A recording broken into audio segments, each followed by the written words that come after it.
I think it was poised to rebound anyways, because I sold out of it that morning. I covered all my shorts because I felt like it had reached such a level that the bulls were going to jump in. Right, when you dropped almost 900 points in 2 days, the market lost 10%. And it's not just going to go straight down. There's going to be, these rebounds and these recoveries and these rallies. That's where I'm going to be shorting into those. But yeah. Well, I think we'd have to say there's a lot of cash out there to go to work. Absolutely. And if some semblance of confidence is restored, some of these up days are going to be as they're going to snap our heads back as fast as the drops have done. Right. So, with respect to how I look at it, I can't tell you when. I think if anything, this was a wake-up call to all of us that or to anyone that may have doubted all along that something like this could happen in the United States of America. Well, it can, and I think everybody listening should keep that in mind, that if this isn't the one and we do recover temporarily for a period of a few years, that they've only closed the hole in the dike temporarily, that all of the problems still exist that caused this will still exist. Same idiots and the still next in power. The next one will be bigger and more catastrophic, and that will be the time that if we haven't acted, if you haven't protected yourself, where it could be the end. As we know it, of course, they'll have a system to put into place to replace it. But it's how well prepared we are individually that will determine how you come out of this thing the next time it happens. Right. So I think this has been a wake-up call. Yeah. I don't think I still think that there's going to be so much deleveraging and so much assets, because banks are going to have to write off so much that they haven't even really let the public become aware about. That's correct. There's so much out there that has already been defaulted on, that will be defaulted on. I think they said something like 26 banks this year have already failed. We're still at the beginning of sorrows. Right. This is still the very beginning of the deleveraging and the devaluation that is going to affect us on a massive scale. So I don't see how this system, this house of cards that is built on this whole capitalist idea, this free market system, how it can survive. Right. Because I believe in the free market system. But what happened was that with this current crisis, the Fannie and Freddie, I'm sure people have heard those names, in conjunction with the blessing of the Congress, or most in the Congress anyway. There were some that were sounding the alarm a couple of years ago.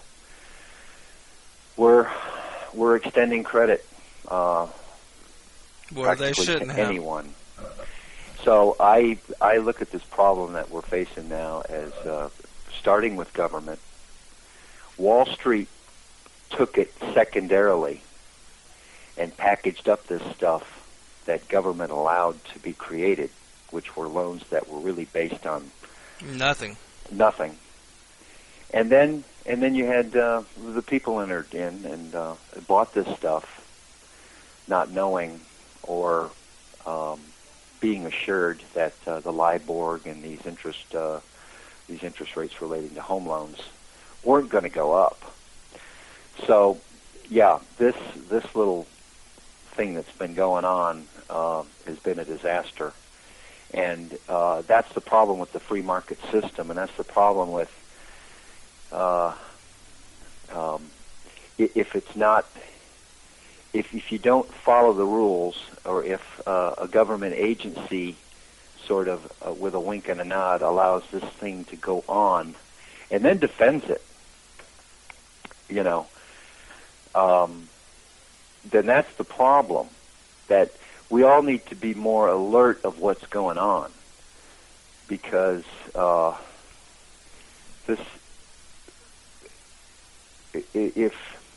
if things aren't regulated and things aren't running properly, we all know from all the different crises that have occurred, just say over the past 30 years anyway, that all of these bursts and bubbles and bursts of the bubbles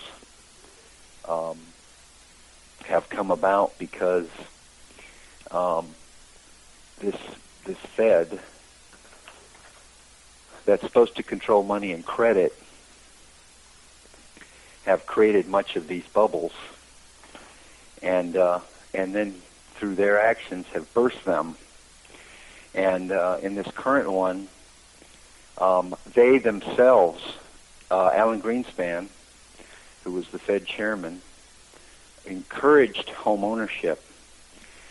It was part of their policy back post 9/11, when he dropped interest rates to pretty much where they are now, almost to zero. The banks, and of course, the financial institutions were deregulated, so everybody was getting into even banks were getting into the investment business, and vice versa. Encouraged these home loans, these adjustable rate mortgages, where a person could get in 2.5%, pretty much get a house that they wanted, because they weren't asked to show much as far as credit.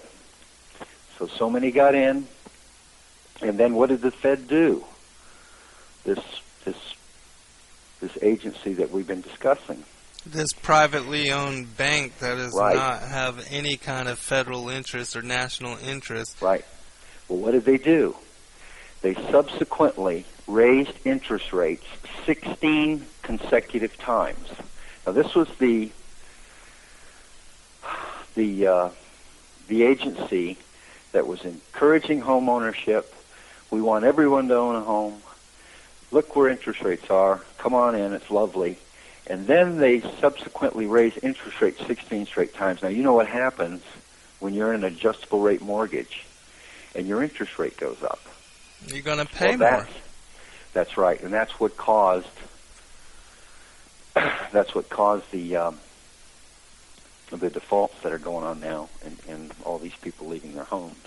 And let me tell people why that happened, because I don't want people to think that this was by accident, because this was engineered.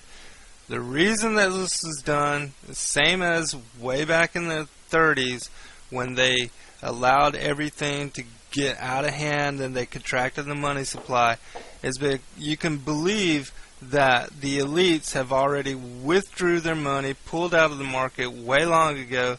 They are in abundance in cash right now, sitting on the sideline, waiting. Because what they're going to do is they're going to come in when everything is at fire sale, wholesale prices.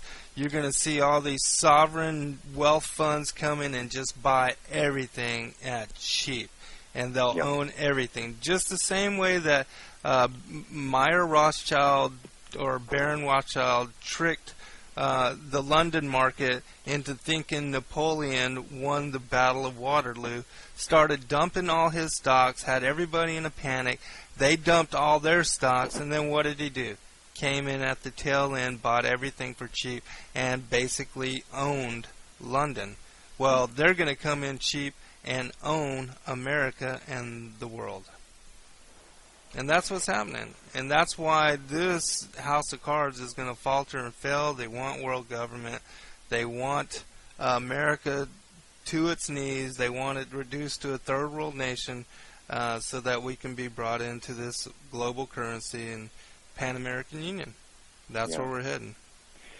Yeah, and it's sad that most Americans, my observation is that most Americans are not keeping an eye on things.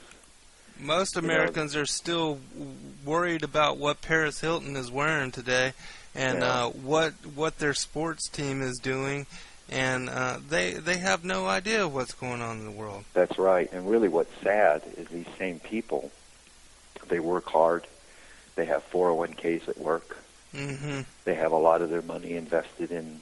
And they're really good, kind-hearted, they're good, kind-hearted people, God-fearing, loving they've got a lot invested, but they weren't keeping up with what's going on.